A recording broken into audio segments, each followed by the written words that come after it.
this episode, what are we going to discuss? So in the previous episode, we discussed about the service to service communication. So this episode is built on top of the previous episode. So today is the 10th episode on this gRPC series. So ninth episode was where we discussed about the service to service communication, and we have demonstrated that gRPC service which executes on a Ubuntu virtual machine in US, and another service which is executing in another Ubuntu virtual machine which is in European region, and we also tested it from my local machine which is in India. So we did quite a few good experiments where we were communicating from one location to another location. So it was purely service to service communication. There is no user behind. So it's just a service which is executing in one virtual machine, and another virtual machine, another service executes, and they both talk to each other. So one guy is sending a request, another guy is sending a response. So something like that. So that was the experiment. Now, today's episode is towards the authentication and authorization. Like we have one server executing, uh, executing in. Let's take the similar example. Like we have the gRPC service which is executing in United States. Okay, and one of the gRPC client. So in this case, it could be like a console app which gets executed using the PowerShell or some kind of scheduled tasks.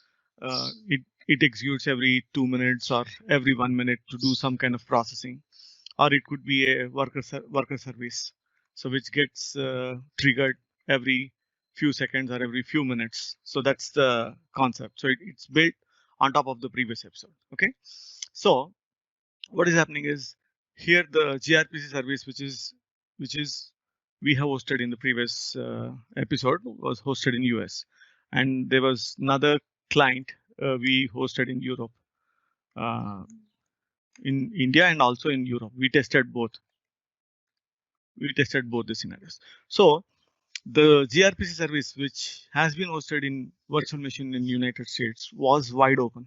That means uh, anyone who has got that FQDN or the endpoint, they can very well go and hit it.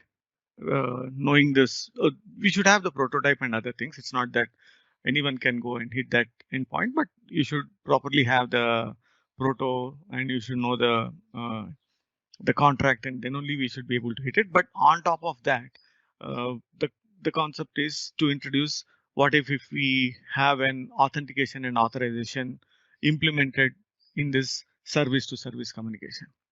Okay, so first let's spend a couple of minutes to find out what is authentication, uh, authentication, and then what is authorization. Okay, just we'll spend 1 or 2 minutes in this one, and then we will jump into that. Okay, authentication and authorization.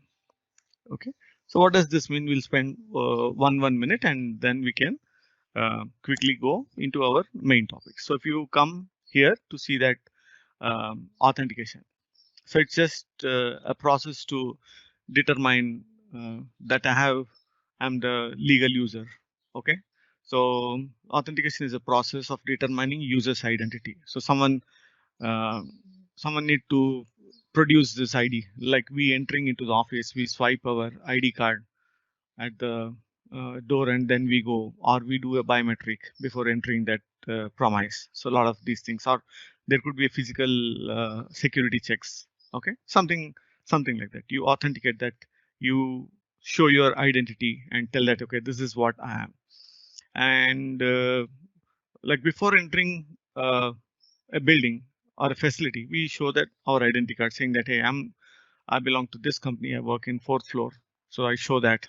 So that's like an authentication. And there are multiple offices inside this building, and my ID card can't work in all the offices. My ID card work only in the office in which I work.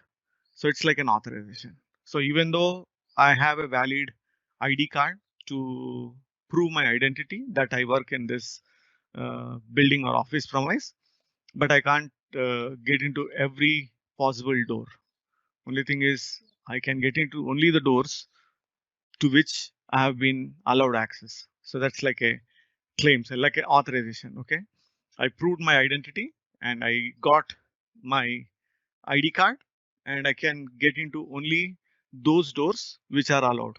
Okay, so that's basic like what is authorization and authentication. Like authentication, you prove your identity, and authorizes to which door I'm authorized. So even inside my own office, I can't go into the server room, or I can't go into some of the rooms which has been specifically designed for a purpose.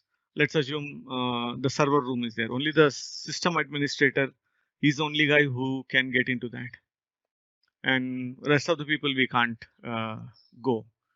And another example is you have a lab kind of environment, and all the people who work on the device drivers or on the devices, only that team can get into that lab room. Not all the employees or associates who work in the company, they can get in. Okay, it's like an authorization. Okay, so what that's like a basic introduction.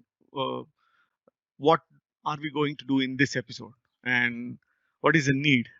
So that's the thing. We are building a foundation. Like we told that in the previous episode, we did service to service communication, and this episode we are telling that what if I back up the gRPC service with the authentication. So all the clients who are hitting this gRPC service, how do they talk? Okay, right now, whoever they were talking, they will start failing now. So how to implement this? That's the point.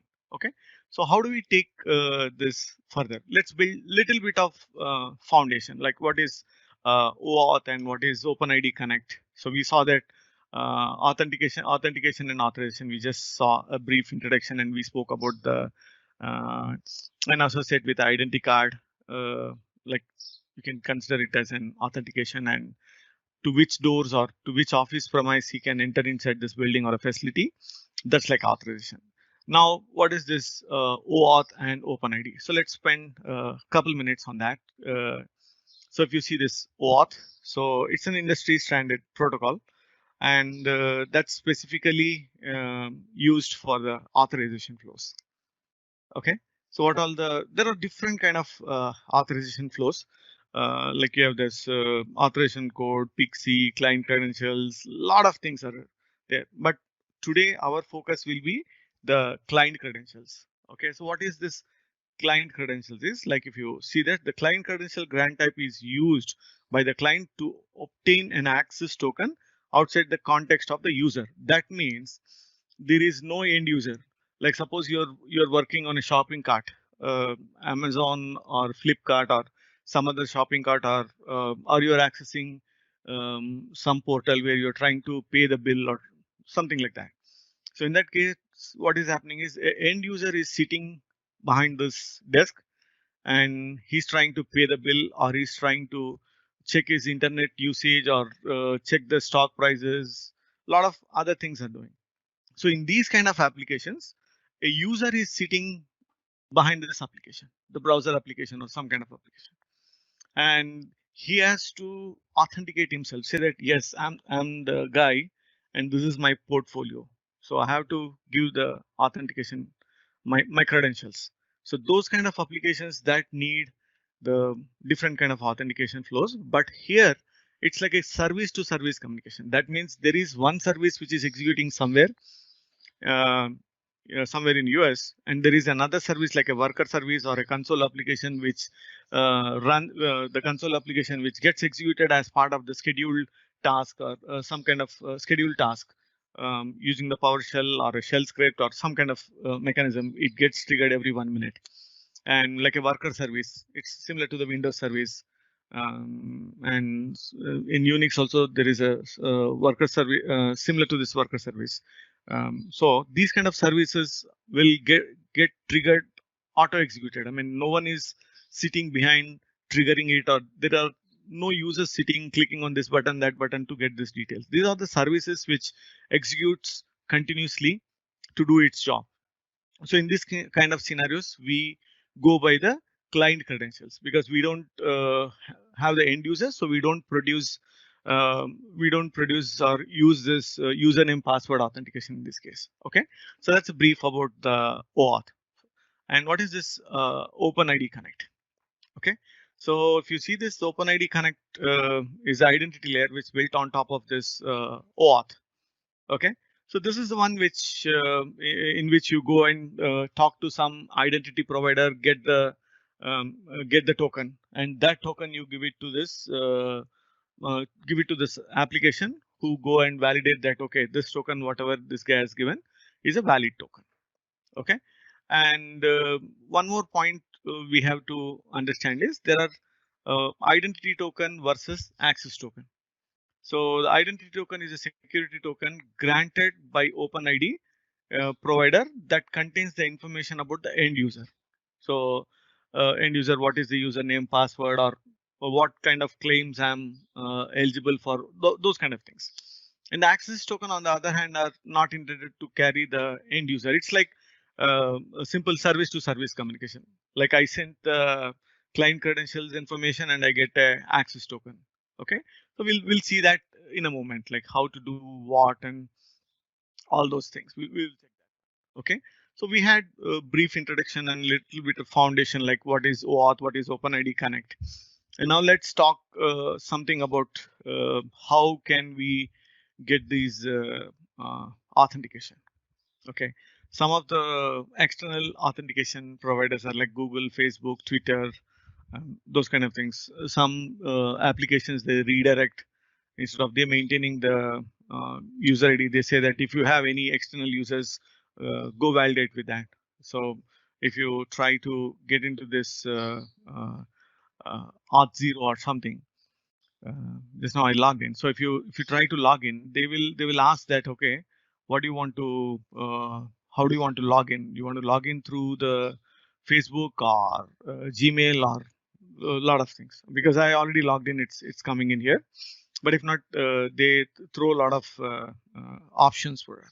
So that's one kind of external identity provider or security token service. Those terminologies interchangeably used. Okay, the other one is Azure AD, Azure Active Directory. So they also provide this authentication kind of thing. Like they have LDAP, ED, and we route it to the on-premise Active Directory to get the user authenticated.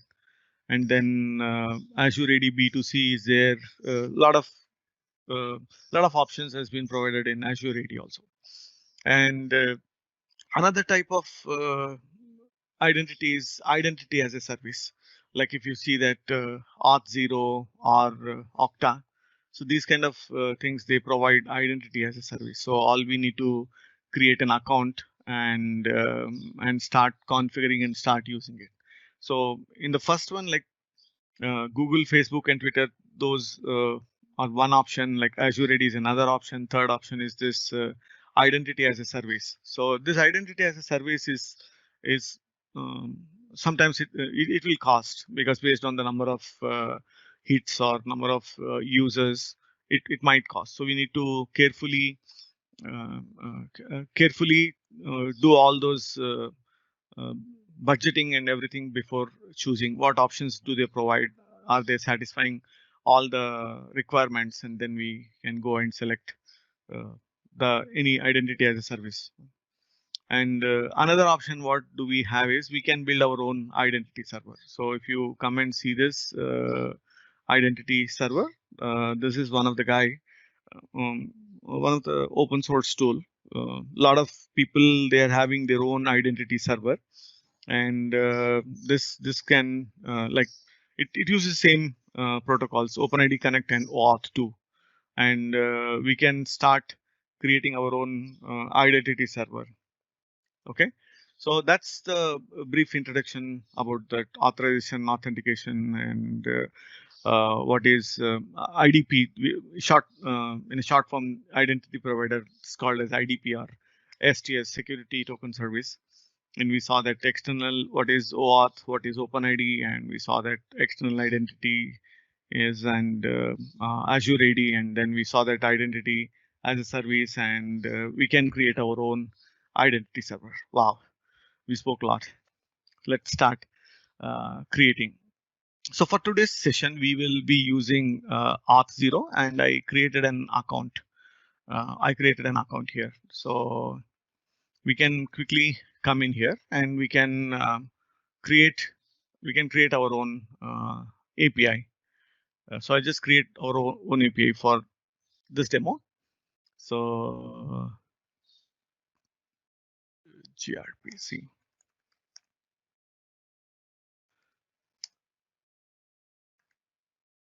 Okay. So we're giving a name, friendly name, and we should have an endpoint. It should be in this format, HTTPS : some API endpoint. So what do we call HTTPS? I will call this as, let me modify that. I'm calling it as gRPC demo. Okay, I'm calling this as a gRPC demo. That's it. I am calling this and I create it. Permission to. So this is why. Let me sign out and sign in again. Just a minute. See here, this is what I was talking. So a lot of external authentication you can do, or you can log in your with your own credentials. So let me log in with my credentials.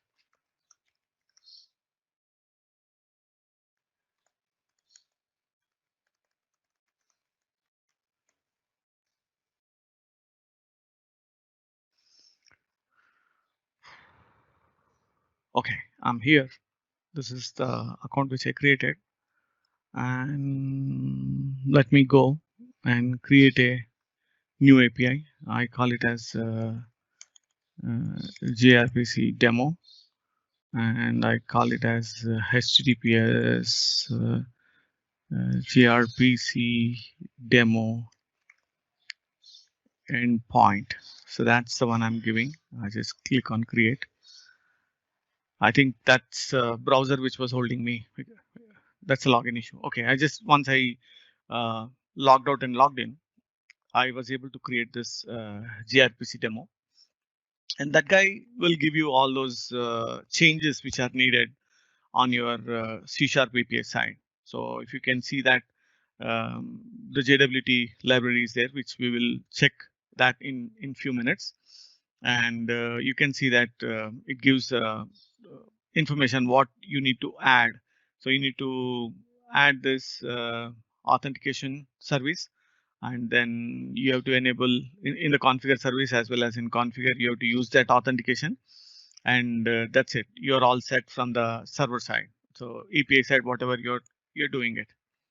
And if you go into the settings, and that's where there are a few things which we need it. So there's identifiers. There are a few things. So I just want to nuke this 60. It's in seconds. Okay. 60 seconds is 1 minute. So let's expire our token in 1 minute. Okay, instead of keeping it long. I mean, in the service to service communication, we can keep it a little longer because there are no users, and these kind of services which gets executed in a secure secure data centers. So there are tools which we can go and steal these username passwords from the memory, but in regular scenario we assume that it's secure data centers, so it could be longer, but for our demos we are keeping it little shorter. Okay, so let me save that. So what are the things which we need? First, let's start from small things to find out how do we get this one. So let's see this. Let's come to this test to find out how do we go and get this token. Okay, so this is the endpoint which we can hit this endpoint. So, and this is the client ID for this particular API setup, whatever we did it, and that's the client secret for this guy. And audience is gRPC demo, and the client type is credentials. And this is the kind of access token which we get it. So how do we test that using the Postman credentials? So what do we do is I just close this and I open a new one, and you can see this. This is a post call. So first thing what I generally need is I am copying this endpoint and placing it here, and let me convert that into post. So I'll do a send. So we'll do a lot of mistakes and we'll start learning from our mistakes. So then the next thing what I need to set the header as content type to application JSON. So I come in here and content type to application by JSON, right? And next thing what we need is we need to uh, have this the client ID, client secret, and all those things, right? So initially, what I'll do is let me do a copy of this so that I should be able to put it in a notepad and bring in all these things real quick instead of juggling there. Okay. So what do we need is all these things. So I will go ahead and delete this and that, and I need the audience. I need the grant type. Okay, cool. So let's start with this client ID. Let me go there to the Postman, and I do need the client ID. And what is the client ID? And this is the client ID. And every application which you set, API which you set up, it will have a new client ID. And then we will get this client secret, and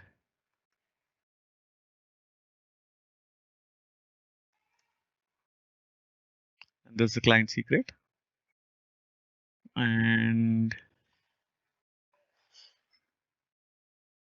this audience,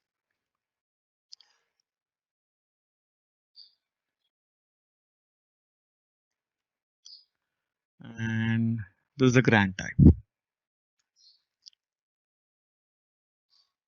Grant type, and grant type is client credentials. That's for best suits for service to service connection. So the moment we give all these credentials, why is that? They use anything more?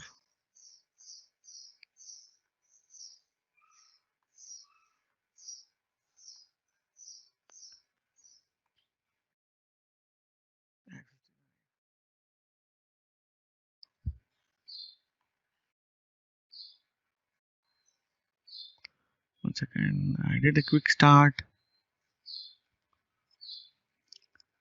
and I did this gRPC endpoint. This is everything is there. This is there, perfect. I don't need any of these and I don't need to do this. All I need is this. Okay, so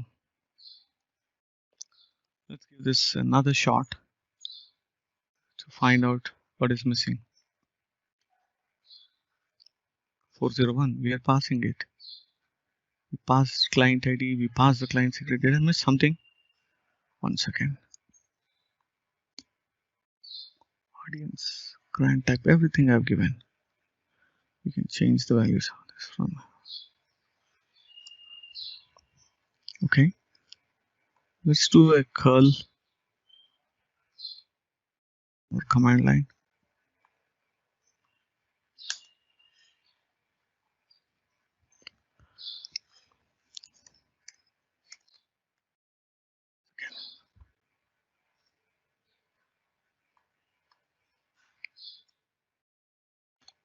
Let me copy this for a moment.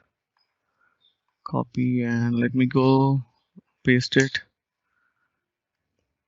See, we got this. So that means I'm giving something wrong in the Postman. So let me check that. What did I do wrong. Okay, so I executed this curl command from the Ubuntu WSL. So it's perfectly giving me uh, this token. Okay, that means I'm doing something wrong in the Postman. Let's check that what is that I am doing wrong. So let me copy paste that here. Let's go with this. Okay, so the first is, let's verify one by one. It's a post call. It's a post call. Vishipilot auth token. Right, that's one. And header is content type application slash JSON. Content type is there. And what is that? Client ID is there. Did I have an extra space somewhere? I just want to check that. It could be this. 1 second. Let me redo that. I'll just paste it, that credentials. If it doesn't work, that's fine. We can go ahead and check that. So real quick, let me again copy paste these things just to find out. Did I miss something?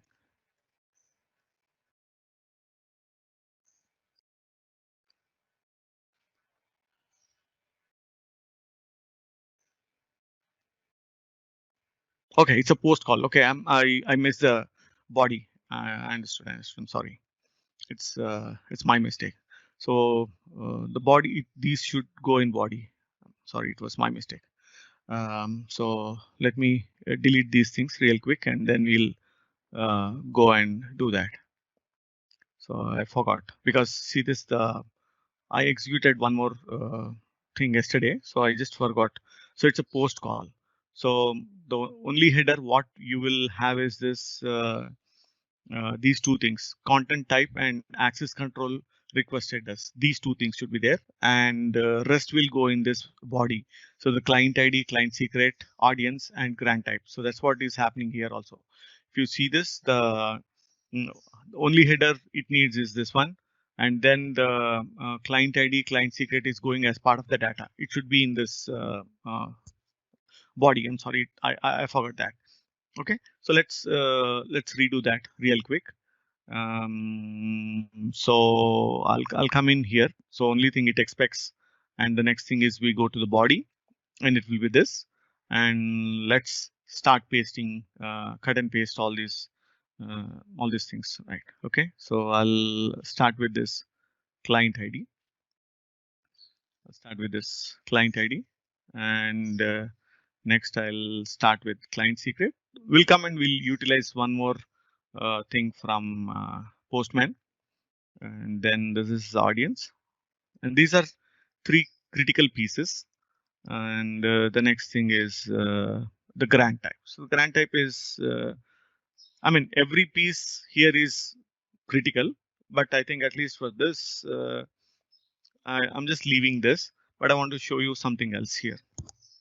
Okay, so the client ID, client secret, and audience, we can paste it here, and we might test it, and someone over the shoulders, they can see and they can get it.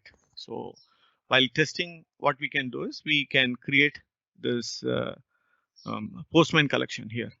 Okay, we can create the Postman collection, and then we can add that we can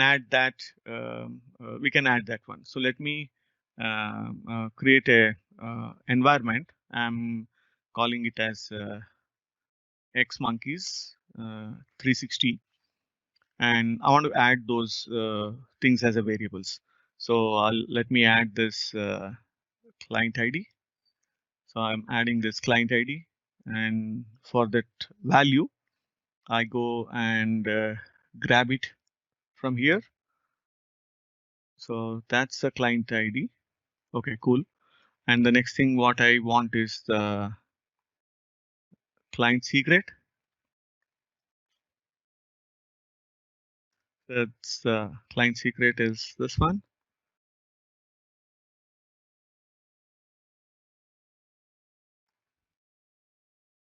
So that's the client secret. And the next thing is audience.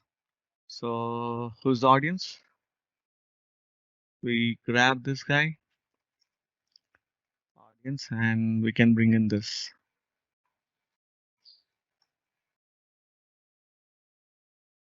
Cool. So I said add, so it has added those. So now let's select our environment, Xmonkeys 360. Now I want the client ID. I can go and write these kind of expression. So that picks up. So if you mouse over, you'll see that the value is here. But when you're testing it, no one knows that what is the client ID, even though you're doing it from here. Okay. So let me paste the client secret and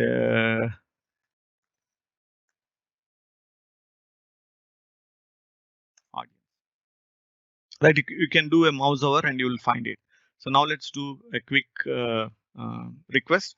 Now we got a access token, and clearly it's mentioning that our token expires in 60 seconds. Okay, so we can come back to this auth, and we can go back to the settings, and instead of 60 seconds, I want to bump it up to 600 seconds, 10 minutes. So, I mean, we'll revert it back to 60 because we need to test the authentication. See this, now it is coming with 600.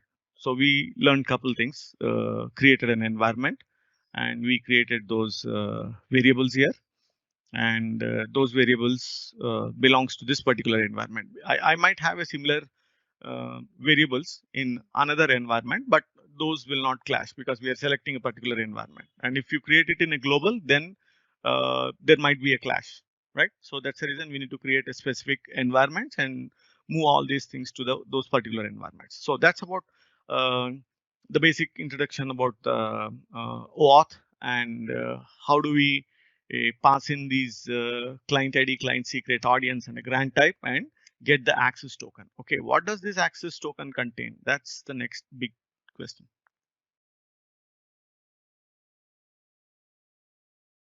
Okay, I'm copying this so we can quickly come to the JW2IO. There are a lot of other sites which will give this.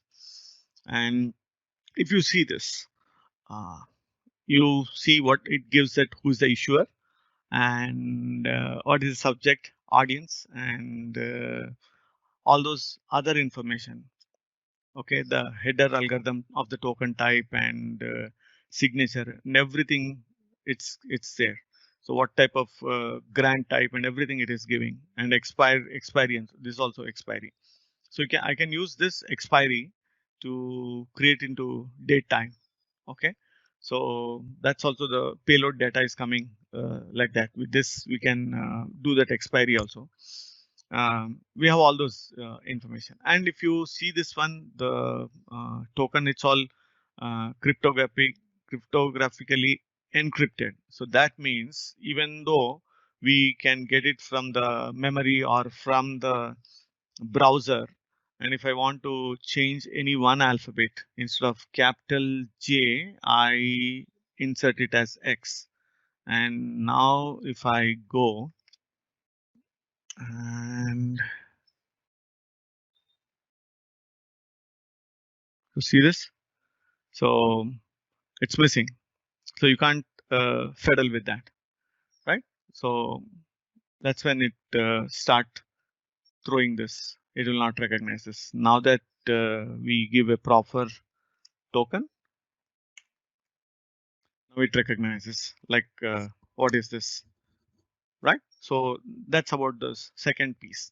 Now we'll come to our application and start implementing this uh, in a ASP.NET Web API as well as in gRPC. So there are a lot of code we have written in previous 9 episodes. So all we do is we'll create the application and copy paste the code real quick, because our focus is mainly towards this service to service communication kind of authentication and authorization. So let's spend more time towards this and less time, because we already developed those things. So there's no point in recreating, but let's start with this. Okay. So now we have at least a starter level understanding about this authentication authorization, and we spoke about a little bit of things. What is OpenID, OAuth and OpenID, and the external identity providers and Azure AD, and then identity as a service and creating your own identity. So we spoke a lot. Now let's start creating. So what do we have in today's solution? And this solution, you will get it under this Vishipilor, this Xmonkeys 360. And there will be, after this session, I'll be checking in like gRPC session 10. That's the folder name in which you will find it. You'll find it here on the gRPC session 10 _ 5th September. There'll be another folder which will be created after a couple of hours, and you can grab it from there. So that's the place where you will get the source code. Let's start with this. What do we have? The same boilerplate code which we were using, the application core, the data access layer, the business logic layer, and common. So one thing I did is I just moved it, this particular thing, which was a technical debt since few episodes I did not do. For some reason today I could dare to move that. Okay, so jokes apart, let me compile that. Cool. So that's it. Let's start simple basic steps to go ahead and do this. So I'll just, because for my naming convention, I am using this the previous episode. What was the previous episode? Episode was episode 9. So let me use that episode 9 source code so that we can create this one. What is this, episode 9 or episode 8? Okay, episode 8. That was the thing where we did the Blazor WASM. Okay, we use the same name, the college web API, so that it will be easy for us to copy paste the code. It's the same plain vanilla web API. I'm creating a new project, and ASP.NET Core Web Application, and that will go inside the source, inside the web API, and create Azure Data Studio. Let me grab this guy in the meanwhile. So it's taking time. Let's see that. Okay, .NET Core ASP.NET 3.1. I want to create a web API. It configured HTTPS, and you're not touching anything towards the Docker support as of now. So Docker and other things will start in future episodes, but this episode we are working without the Docker support. So let me have this. One query someone might get is, this is a gRPC episode. Why are we even worried about REST or web API? So there is a relationship or a correlation between these two. So what we will see is there is no difference in authentication or authorization between the API, web API, and gRPC service. So that's what, just to compare, like how do you do this authorization and authentication in a web API, and how do you do it in gRPC? Then we'll compare both. So then we'll find that there is no difference at all, because the HTTP pipeline are same for both. Okay, so that's the reason we are doing this. Okay, so let's do a let me log in to my localhost with my super secure password, sample123$. Oh, did I pronounce my password? Okay. So let me go grab this and new query, and let's start from the same old guy, professors. So we have few records. Cool then. So we have good number of records. Okay, so let's come back to this guy, and we have already seen. If you want to change, I want to start from 5010, and this is 5011, because 5001, let's leave it to this one. And one more thing I just want to explain towards this Xmonkeys um, environment what we created in Postman. We'll see that in a moment. So let me stop this. Everything is working good. And excuse me, guys, a moment.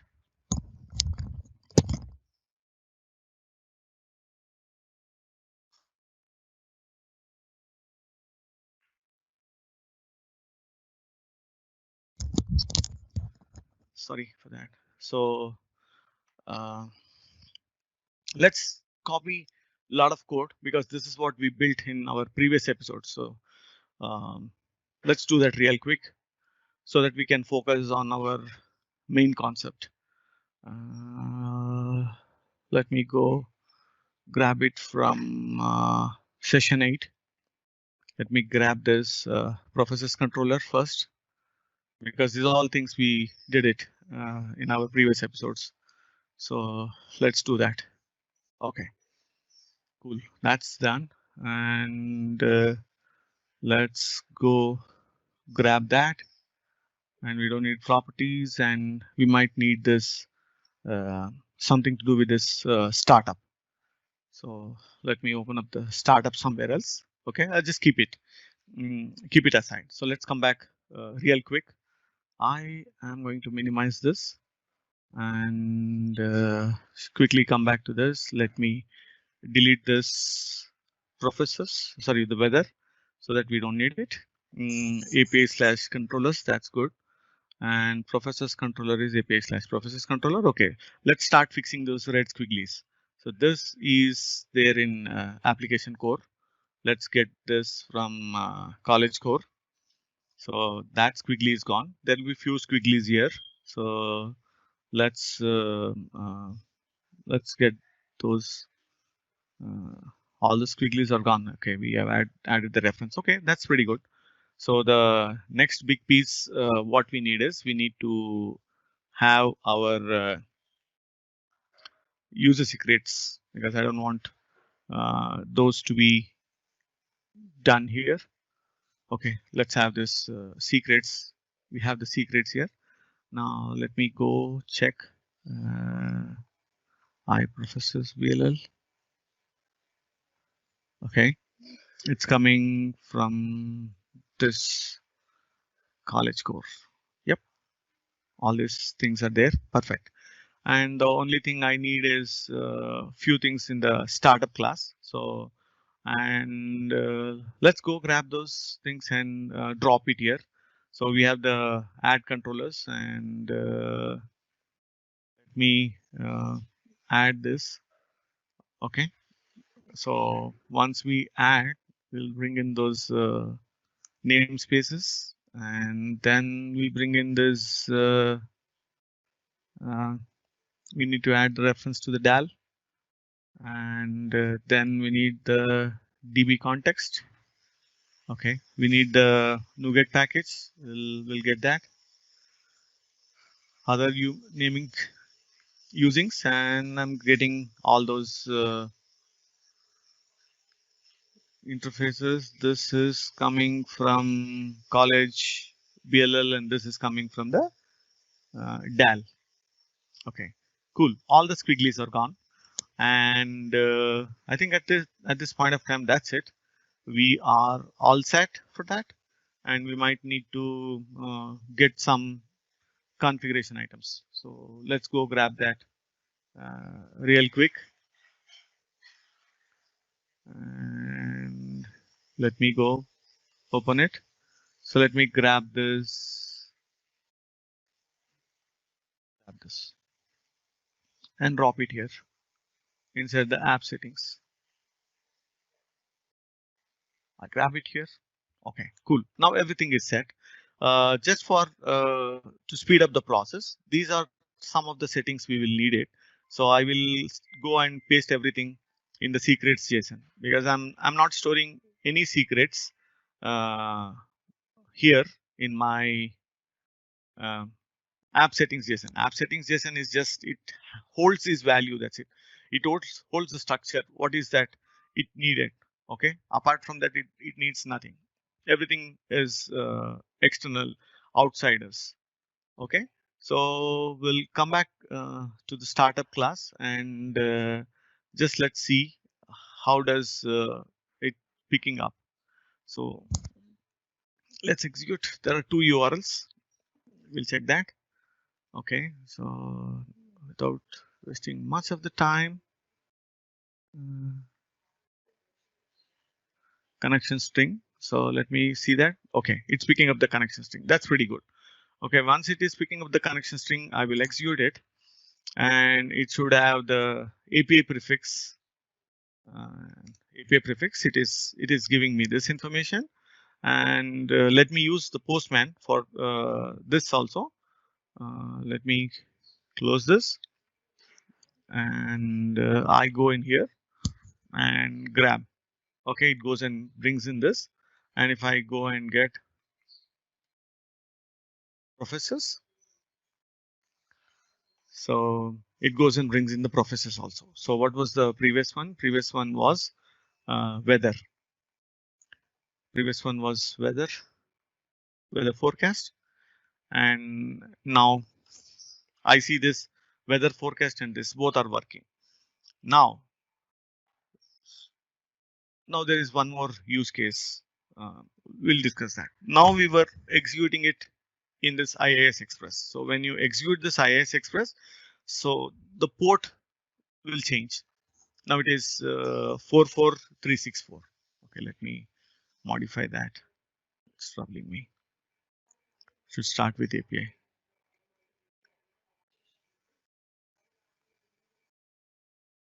Okay, so if you come and see,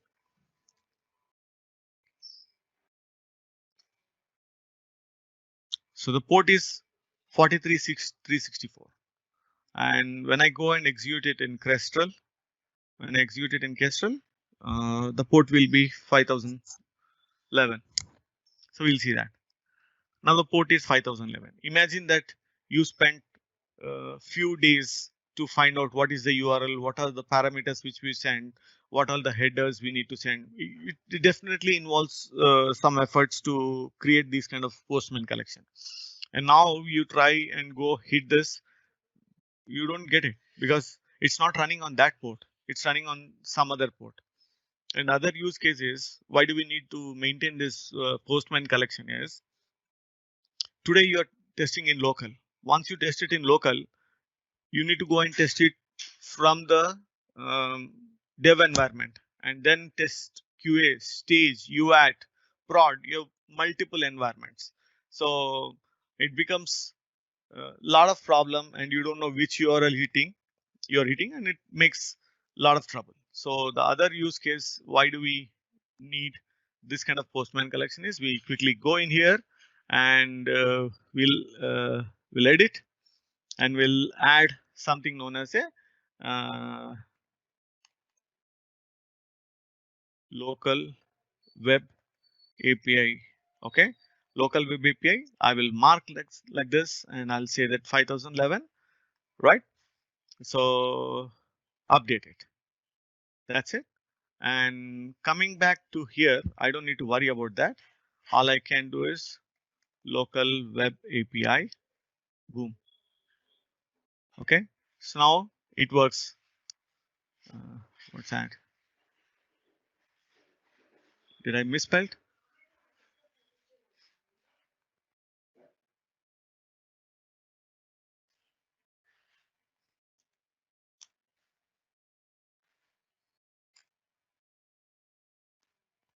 Just mouse over so that you will find that it is having that value. Now see this, you're getting this information. And similarly, I can come in here and I remove this first portion to this one. Okay. So now I was able to access this weather forecast as well as professors using this Postman collection. So now what we will do is if I stop, I don't execute through the Kestrel, I go back to the IIS Express and again, if I execute it, I don't need to worry about that now. So now the port has changed. I don't need to make a single change here. Only thing is I have to go and change in at this location. So what was the previous location? No, the previous was port 5000, and now this is at 44364. So that's the other use case why we need to have this. Okay, that's a little bit of diversion. Let's come back to our authentication and authorization flow. Okay, so now that we have created a web API and we are able to access get professors by ID and get all professors. I don't need this, so I close this Ubuntu. Okay, so let me quickly come back here, and that's the one. Let me go grab this guy. So by some ID. This is the professor's ID. I paste it here. So that's the one, we pasted it here. And now we'll start creating what it takes for a web API to add this authentication and authorization. So it's not a big deal, because once we created the API endpoint in the quick start, they are clearly giving every bit and piece of information.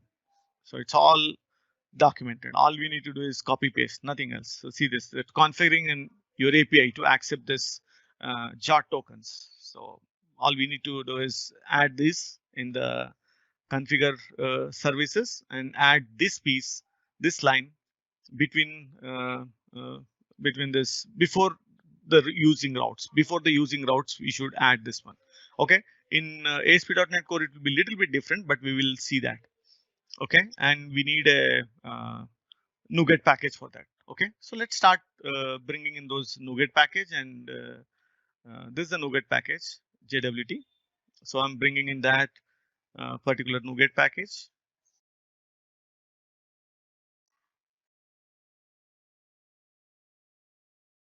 I always like to do that, because instead of opening that um, manage NuGet package console and do this. Okay, now the NuGet package is there. Let's quickly come back to this guy, and I'll go on a top and add this authentication piece here. So what is that technically we are doing here is we are telling that I want to configure this authentication option, and the authentication scheme is bearer, um, and so the challenge and authentication schemes, we are setting it to bearer, and add JWT bearer. So there we are adding that authority as well as audience. Okay, so we need to get some of those information. So first let's start failing, then we will learn one by one. So we are configuring that service, authentication and authorization. So we need the namespace. We bought, using statements. We bought those using statements. And after adding that, between here, the use routing and use endpoints, you will have this use authorization. So that's what you can see here in this documentation. So just before this routing, wherever you're using endpoints, you need to have this authorization. We have this authorization in place.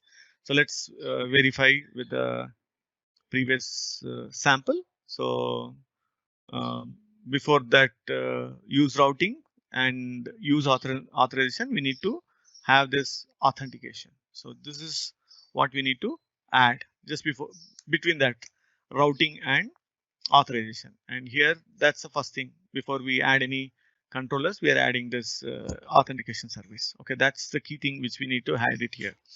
Okay, so now we will go and execute this one.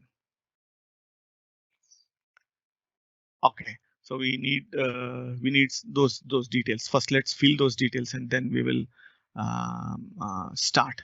So what is that? F7FA.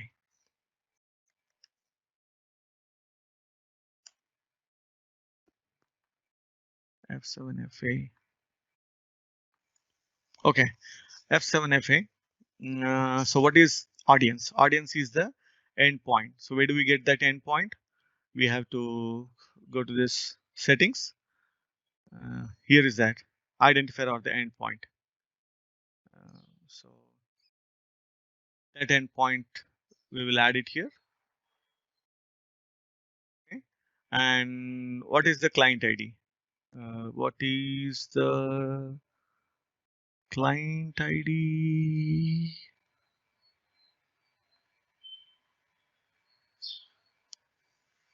One second.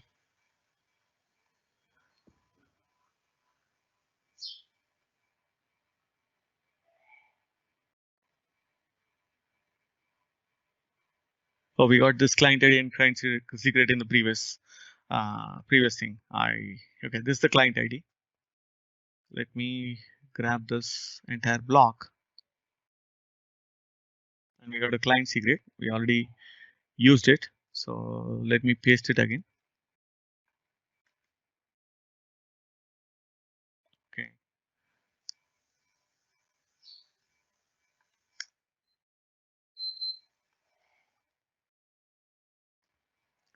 So that's our client ID.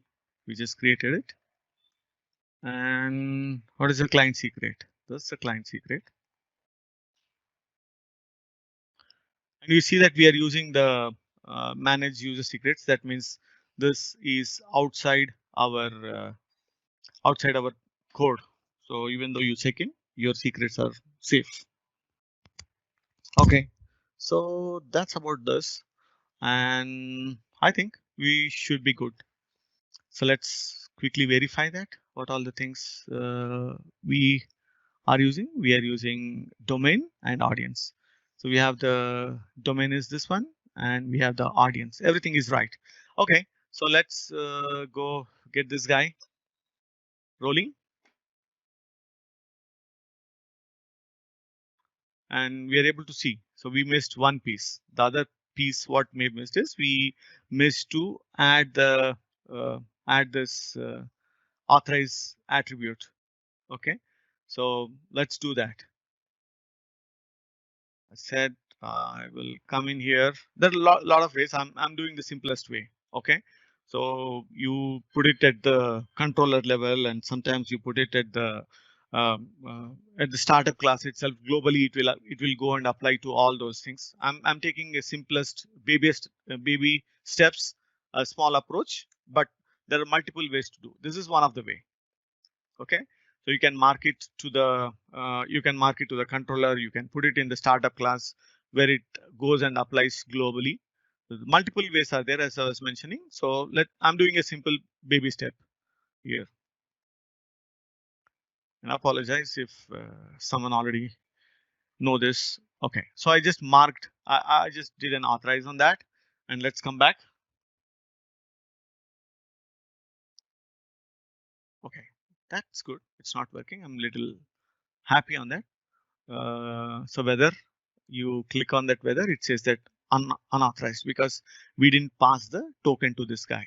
So this is the token. We already created it, and let me copy that token and we put as authorization, and here is the error, and here is the token. So I send this one. So it makes the call, and again it says authorization failed. Why? So let's come back to JWT and remove this. This is the stale token, and it would have expired long ago. It should have expired long ago. So we need to get a new token. So let's go back here and grab this, a new token. And we are expiring in 60 seconds. Oh, 10 minutes. Okay, let it keep 10 minutes until we come back because we might need to do something else also. Okay, so that there are other automatic ways to grab this token and put it in a variable, which we are not discussing now. So okay, let me quickly go and create another variable, JWT token, so that okay, API JWT token, and I'm pasting this so that only at one place I can paste it, and rest of the time I can start using it. So I come in here, I go delete everything, bearer API JWT token. Okay, so now that's much better. I can come back to now. Let's hit it. So we got that. Okay, now again let's check the professors. The moment I hit the professors, it says unauthorized, and let me go and add this authorization, and now it's giving me professors. Good. Now let's check that get professor by ID and authorization. Let me add this bearer token. Cool. So now we understood the implementation also. We started with the terminology, and then we saw quite a tools and identity providers and other things around this concept. And we have chosen client credentials because this episode or this is built on the previous episode where we did service to service communication. So there is no user sitting behind that. So the client credentials is one of the method which we have chosen to implement it.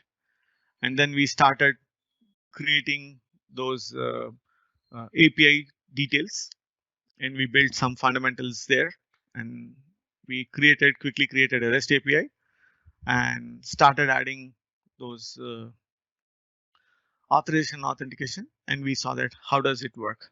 Okay, and we learned during this journey, we learned the advantage of having the Postman collection, and we saw quite a few advantages. Some of the things which are pretty critical pieces, we don't want that to be here. So someone over the shoulder they can watch that, but here they can't see anything. They see this only this token, and very short form of that. If you see this here also, like client ID and client secret, until they get into our laptop, they might not get this access. Okay, so that's about we saw three different things: terminology, little bit of fundamentals, and implementation of this in a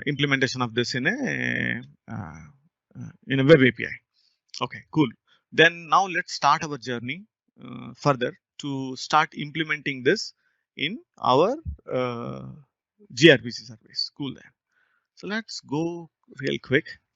And just to speed up the process, I would like to drop this entire thing, gRPC service, entire gRPC service, because that will speed up time. Again, we create this. It's all the same thing we were doing since long. So I just wanted to grab it real quick so that we'll save some time. We can do more focus on uh, implementing this authentication authorization flow in the gRPC. An existing project. So let me go gRPC. This we are seeing the same college service which we are developing since few months now. It's a 10th episode. So the same old protos and the same services. Nothing is changing in here. Okay, except nothing is changing except we start using this as part of the authentication flow. At this point of time, we don't have anything as part of this authentication. So let me grab this the path that so that I can execute this server. So we'll be doing a lot of mistakes now, and then start learning one by one. Okay, what is that we made and how to fix it. Okay, so let's execute this .NET run. So we don't have anything at this point of time, but we'll slowly build it. Okay, so the gRPC is running, and you can see that add professors, get professor by ID, get all professors, and address book. And before that, there should be greeter also. Yep, we have the greeter also. Okay, say hello. So we have all those necessary things, whatever we needed. And what do we need to add this authentication flow inside this? Okay, so we'll see that. First thing first. So let's go grab this guy, the NuGet package first. We did the same thing to Web API also. You can see this Web API also, we added this bearer token. Here also we are doing the same, the bearer token. Okay, the gRPC web, other things are there, but let's not focus on that. Our focus is purely from the auth perspective. That's the first thing, we dropped it. And we are referring the, okay, we need to refer the same secrets file. If not, we will not have access to other things. Okay, I have changed the secrets location so that, you know, now we point to the same file. We have access to all those credentials, these all credentials. Okay, so I did that. And the next thing is, let's go grab this guy. Just wanted to check that am I using Redis cache? No, I'm not using Redis cache. Okay, cool. Cool. Okay, so we did that. And now what do we do? Let me close this. And our focus is this one. Come in here. Okay, so again, we will come back and sorry. That's the first thing, we did it. And the second thing is we need to come to this configuration piece where we need to add this, the same piece of code, whatever we did it to that REST API. So we do the same thing. Web API, we did the same thing. That's the first piece of block which we pasted. And okay, we removed that squiggly. And then we said that what if we add authentication? So we add this authentication line. As I told, we do mistakes and we learn from the mistakes. Okay, and again, as we discussed in the previous session, and not in the previous session, the previous web API thing, it should be between the routing and endpoints. So let's go and grab that and use between the routing and endpoints. Okay, so that's good. So we have added it, that one. So now let me switch back. Okay, I will, did I close that? Why?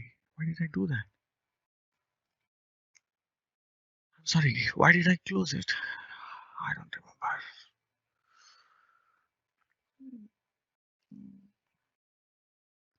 10th episode.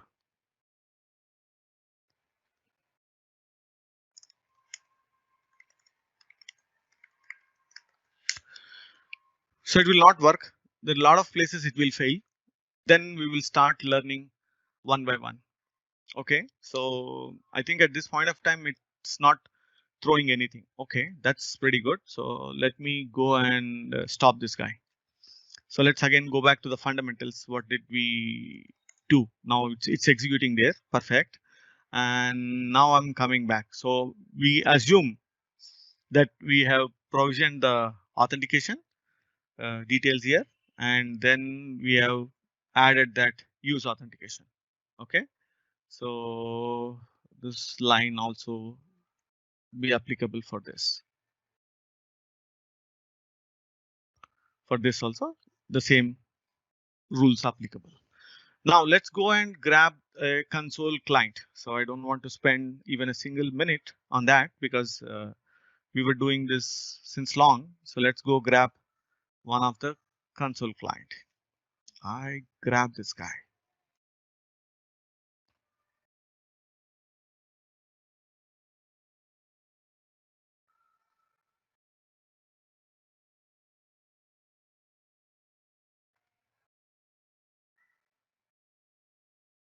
Okay, so let me grab this console client, which is the basic one. Let me grab this guy. That's one of the console client which I created it. Okay, so we have created that, and the key piece while creating it, come back to the service, we have to protect that service. So to protect that service, we need to add this authorize. So let's come back to this one. So today's episode, we work on the fundamentals. So I'm just working on this to find out, because we have a lot of fundamentals to build. So let's work on that. Okay, that, and we have taken this authorize and also the schema. We added that two things. Okay, at this point of time, I'm not adding anything to professors or address book, that we will revisit in the next episode when we are working with the client application, Angular 10 application talking to Web API, and then goes to gRPC. That's our next episode.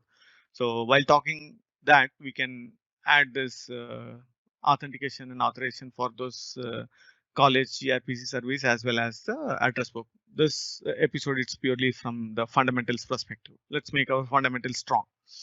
Okay, so that being said, let me go grab this guy, set as a startup project, and let's execute this for a moment.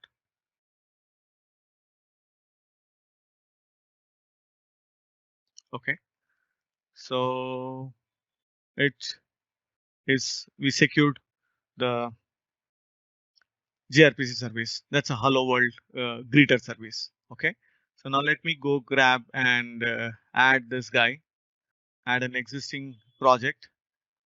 I go to this console and grab this console, and let's see what all the things do we have here now.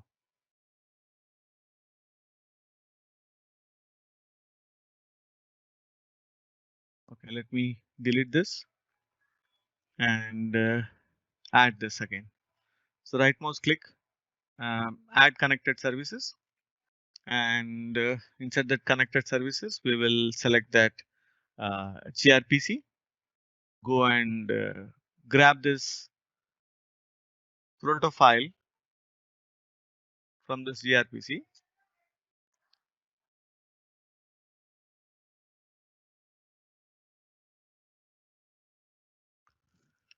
Okay, so click on OK.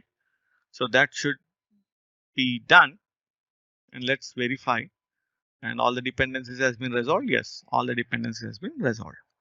And one thing, what do we do is, I've created a small JWT access token based on the output what we received from this Auth0. So it gives three properties. One is access token, which goes into this, and one is expires in, which goes into this, and one is the token type. It's a bearer token, and we need an expiration, because why do we need an expiration is to make another call to this Auth0 to retrieve another token. Why? Because imagine a scenario where this worker processee or this console application, which is being executed as a scheduled job through the respective mechanism in Windows and in Linux, like systemd service, or scheduled jobs, or use a Windows service or a worker service, or any mechanism. Automatically, every few minutes or few seconds, it wakes up and it makes some call to this gRPC service. And as it will be hosted in a secure data center, we don't we don't have any user sitting behind. So the token has to be auto generated, or we need to renew our token. So that is the reason we are using this expiration. We'll come back to that example also, but we will realistically use in next episode. When we are seeing in the next episode, we'll realistically use it, but here we will code it for future. Okay, so that's the reason we need it. Apart from that, do we have anything new? No, we don't have anything new. We have the same private greeter client, which we did it 3 months ago, the same piece of code, and here is the one which will set it up. So let me go grab this guy, secret JSON, and make it to the D colon or something. Let it be there. I will go grab it from there. So what this is also same thing. Apart from this, this is the client application, and here we have app settings. And inside this app settings, we have these credentials, but I was not comfortable putting it here. So I just put it in the same secrets file, whichever is being used. I want to use the same secrets file here also. Okay, so I just pasted it there. That's one of the way I'm doing it. It's not the only way, but it's one of the way I just wanted to do it from that location itself directly. So I need to add that, and so that I'll be able to access everything. So this is the JWT token we are instantiating, and the first thing what we are checking is if the expiration is less than now. That means initial, if you see this JWT token, JWT access token class, the expiration is datetime.now. Some people might use min value. That means it's a very old value. That means definitely it will come into that. But I'm using it's a personal choice. Whatever the way you want to do, we can. But I just marking it to datetime.now. So at least few milliseconds or between this instantiation and coming to this one, it's a few seconds, and then it will invoke this token, get token from auth0. So what are we doing in get token from auth0 is we are instantiating the endpoint. I'm using the REST client, REST sharp. Okay, if you see this console application, I'm using this REST sharp. So it's making my life easy to go grab this one. So this is the main endpoint. If you see the Postman collection, it is https://vichypilot.us auth0.com/oauth/token. So that's the URL REST client, and the request, I need to hit this endpoint oauth/token, and the method is post. So whatever we are doing through the Postman, we will replicate through the programming. And then we are adding header. Header is content type application /xwww/form URL encoded. So that's what we are doing it here.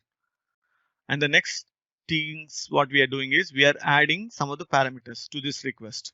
We already told that where to go find the parameters. We said that it will be under the body, but it should be in this format. It's not like a JSON or something. It's like URL form encoded. So what is the first piece of information we are adding? Client secret, client ID. We added there. We have client secret. We have the grant type. We have audience. So those things are all coming from the JSON file. So we have it there. And then we do is execute request. We are passing this request into this the REST sharp client, and then whatever the content we'll get this content like this. So the access token expires in and token type.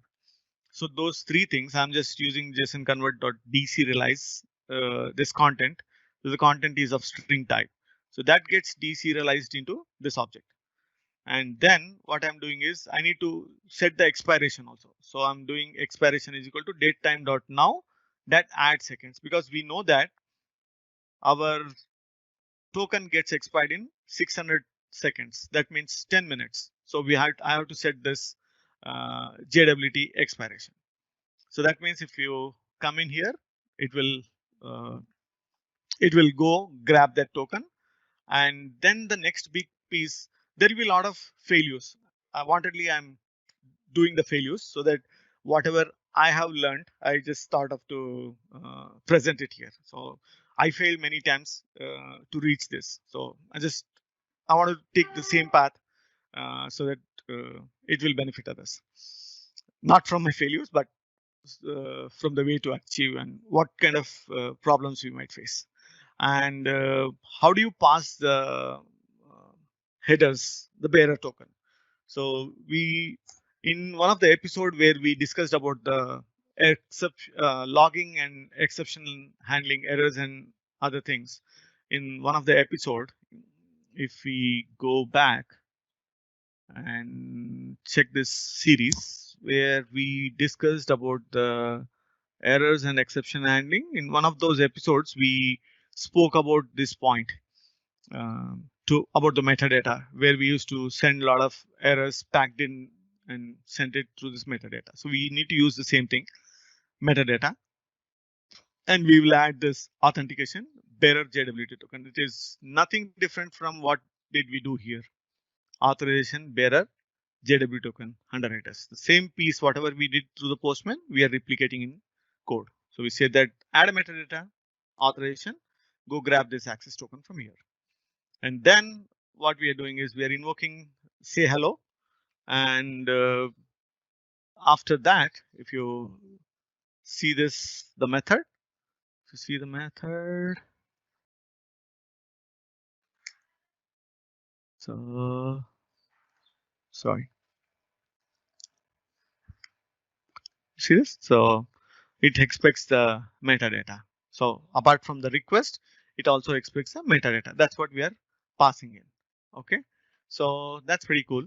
So let's start failing towards the success. Right. So the first thing is, let me uh, put a debugger here just to ensure that we are hitting that. So before that, I need to run the server. I said that .NET run.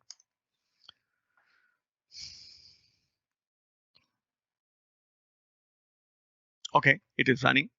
Now let's go execute this client.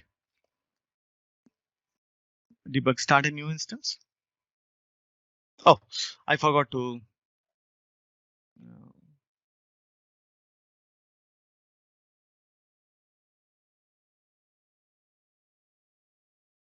okay.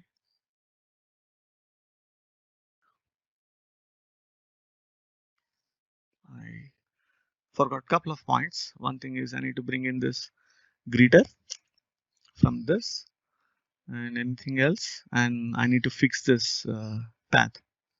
So let me go grab this guy from here.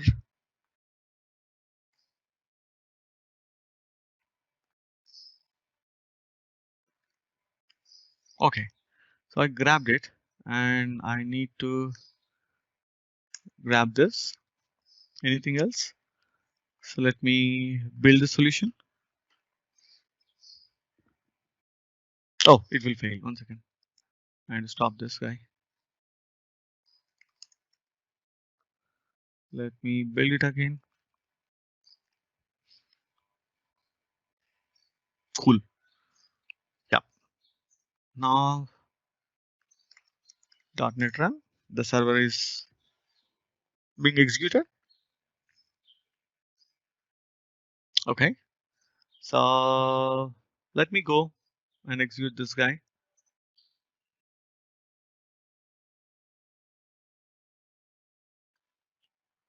Start. So it is coming in here. So let's do a F11 into that. So you can see that I am adding all those parameters inside this request, and it did an execute. And once I did an execute, I got the access token here.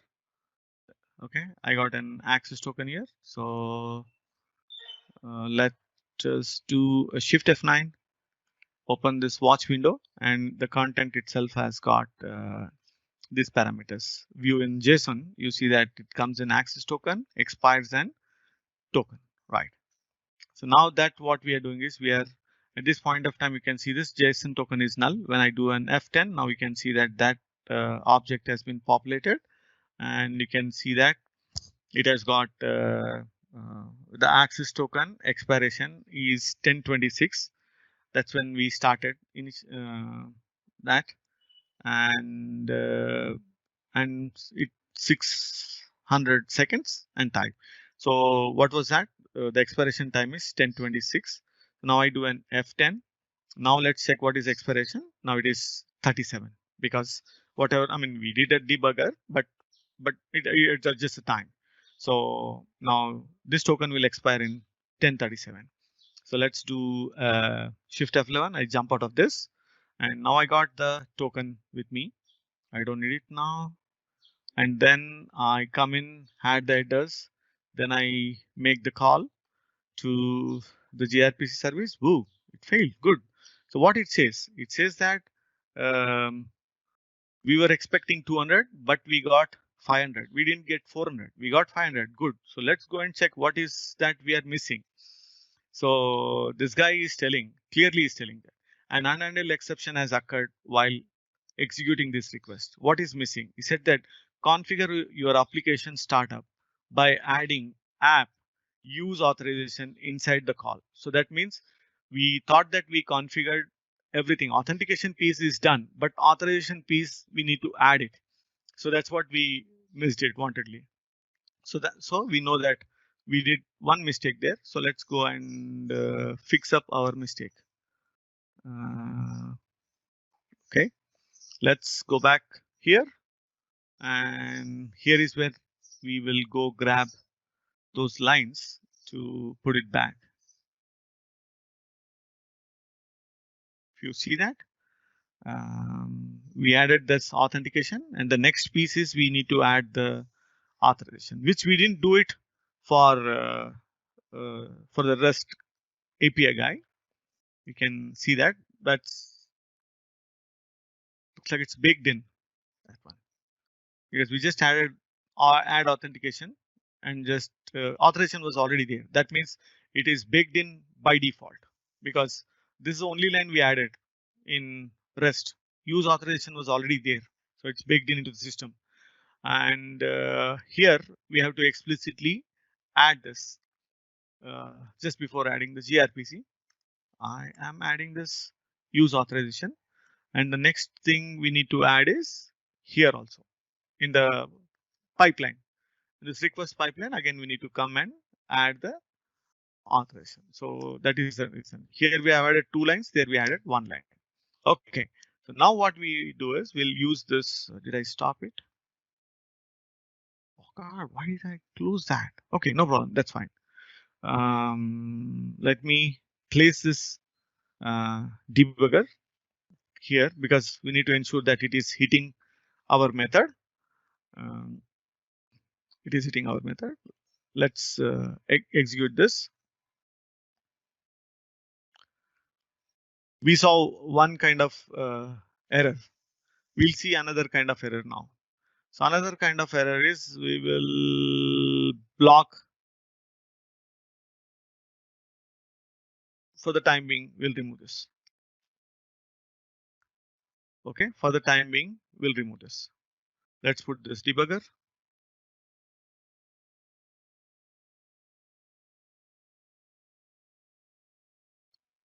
Start a new instance.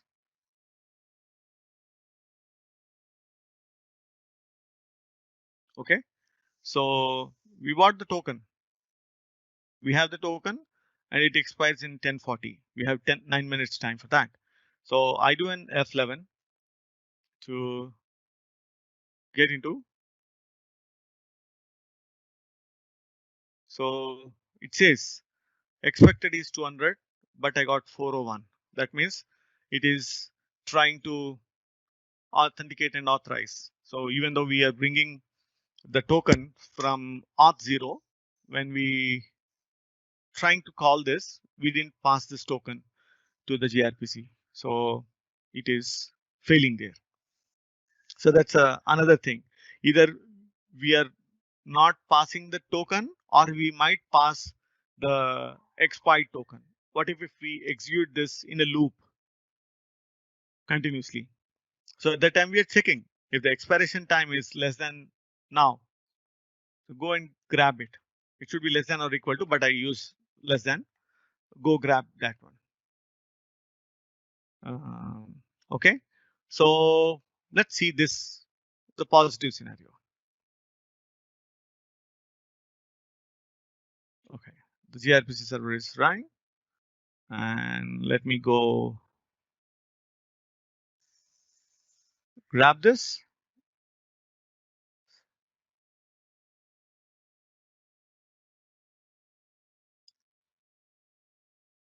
See that?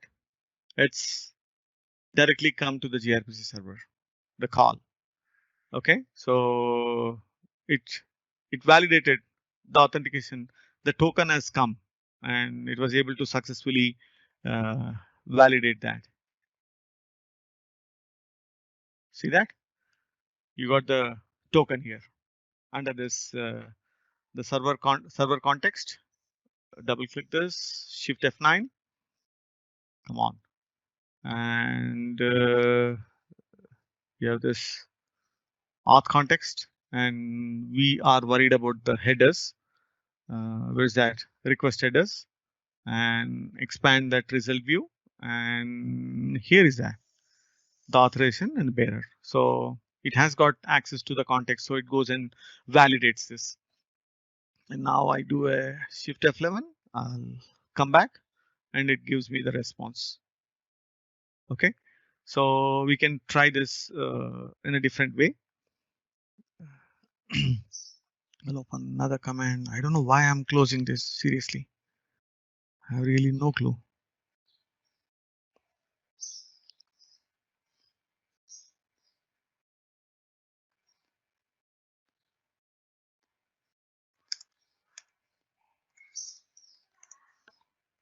Console client. So I'll execute this gRPC server. I'll keep this aside, and I'll keep this aside.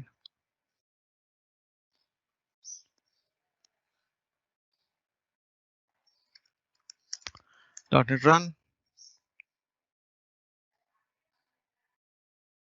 Okay, so see this, it made a post call, and here see this, successfully validated the token.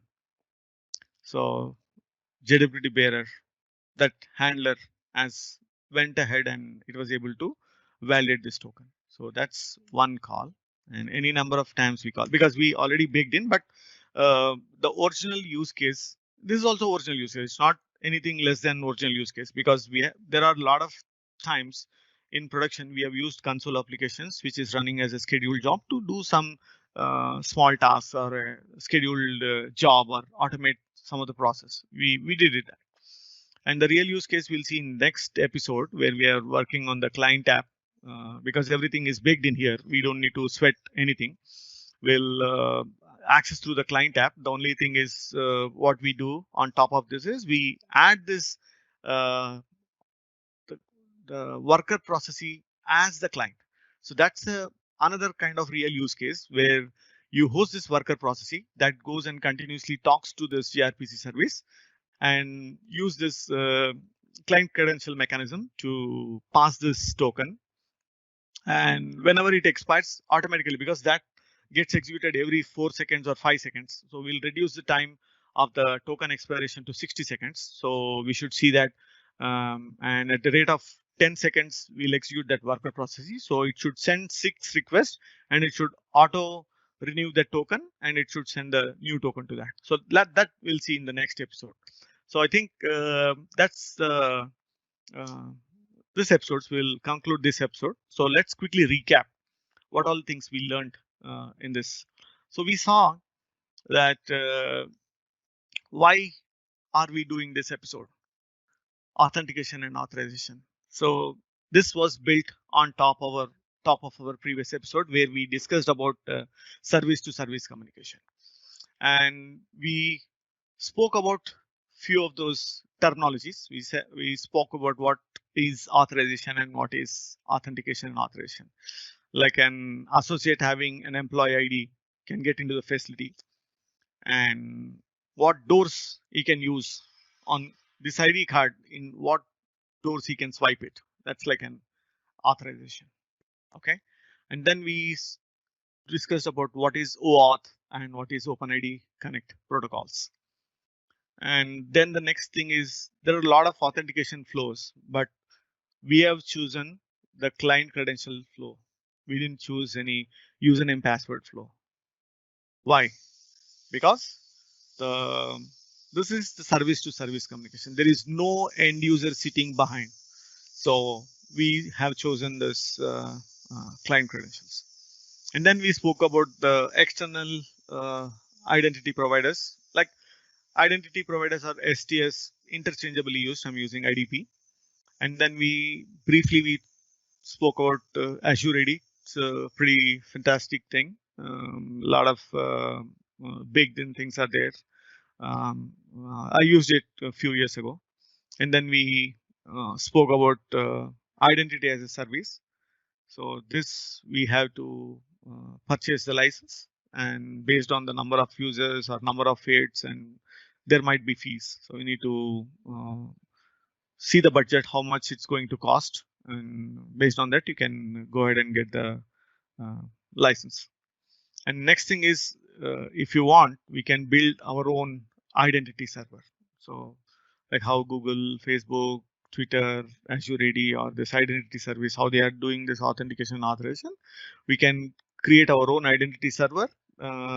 IDEN server is one of the open source with which we can create our own identity server. And there might be a little bit of configuration and coding involved in that, but you have a full flexibility. Uh, but you have to maintain. So it's like a trade-off whether you want to go and buy identity as a service, or you want to maintain your own identity server. It's another use case. And once we built all these things, we started creating an API inside the OAuth. Auth0. Inside the Auth0, we created that, and then we started finding how to get this in Postman. And around this, we built a lot of fundamentals, creating an environment and creating those variables so that anything which is repetitive or little bit of secrets, we can store it until unless someone has access to our laptop, it's safe. And we saw the reusability, like if you see that if the port is changing or anything, and we have tens and tens of endpoints, again, there is no point in coming and changing at all the places. We can go and change it in one location. And we tested this. I mean, the main point is the token. How did we test it? And we understood like what kind of information which is coming out of Auth0. And at this point of time, we are playing with access token. And also we saw the difference, what is access token and what is identity token. Identity token is when you have an end user, and in client credentials, we get this access token. We are using this access token. And then we started creating a web API and started making our hands dirt to find out how this authentication and authorization is being implemented. How can we implement that? And then when we implemented that in the web API, we were not able to invoke this endpoints. Then we generated this token, and we passed that token in each of those calls, and we were successfully able to get this. And the next step was we jumped into gRPC service. How can we implement that? So the same thing, we added this authentication, and then we went ahead and I'm sorry, I was in the wrong one. Okay, so we added this authentication and authorization here, these two. And I mean, initially we added only one, and here also we added only the authentication. And the rules of the game for this gRPC web or for this authentication and authorization, it should be between the use routing and use endpoints. So we placed it there. And the next piece, we created this client application. And inside this client application, what did we do? We created the JWT token, and we use REST sharp to hit the OAuth/token to receive the token. And that token, we passed it to the gRPC service. And when we pass this token to the gRPC service, we failed, and it clearly mentioned that we need to add this authorization in our startup. Then we came back and we added this authorization both in the dependency injection as well as in the HTTP request pipeline. Then it started working. So thanks so much, and that's the end of this episode. And the next episode will be we will be integrating Angular 10 application with our gRPC and web to see that seamlessly there is no difference when we try to access that. So that's it for today. Thanks.